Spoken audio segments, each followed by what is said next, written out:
So I made a video yesterday talking about how the conspiracy theory that I believe in is that Jesus never actually existed. And a lot of people responded to that and they wanted to know a little bit more. They wanted to know why I don't think Jesus existed. So I thought tonight I would make a short video detailing the primary reason why. According to the Gospels, Jesus was extremely famous. He was known throughout the land. People would flock from miles around to hear him preach or even get healed. He brought at least one person back from the dead. So, keeping all that in mind, how come nobody ever wrote down anything about him until years and years and years after he was dead? Our earliest accounts of Jesus come from Paul. Paul famously never met Jesus in real life. He had a hallucination about him while he was on the road to Damascus, which resulted in his conversion to Christianity. But interestingly, in Galatians, he talks about going and meeting with Peter, whom biblical scholars assume to have been Simon Peter, the first pope. And yet, Paul doesn't record anything that Peter told him about Jesus.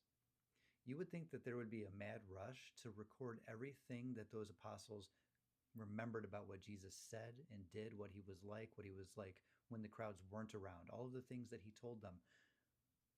But none of that stuff ever got recorded. Paul shows absolutely no interest in that. Paul could not care less about what Jesus said or did on earth, which is extremely suspicious. It's at this point that biblical scholars and historians will stand up and say, nobody just makes stuff up. Nobody just invents a God and starts to believe in it, but people have always done exactly that. Serapis is a fantastic example. Serapis was a combination of Osiris and Zeus that was literally invented by the Greeks who ruled Egypt after Alexander the Great conquered it. They one day just said, here's a new god, everybody, and people said, okay, and they started worshiping it. That's what people have always done.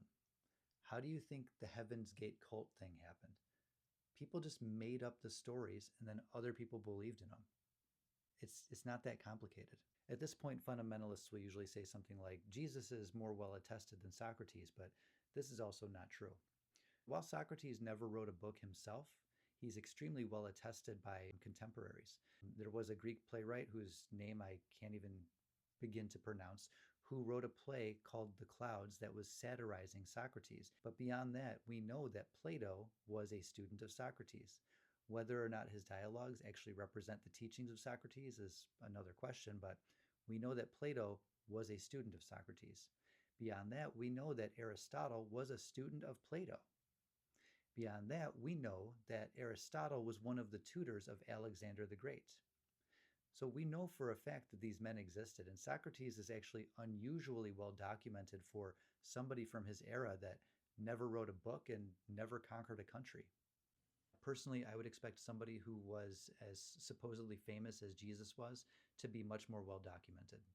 I mean, Paul was operating within the Christian church only a few years after Jesus supposedly died, and yet he never recorded anything about the man that anybody told him, even though he supposedly knew the apostles that worked closely with Jesus during his lifetime. That just doesn't add up.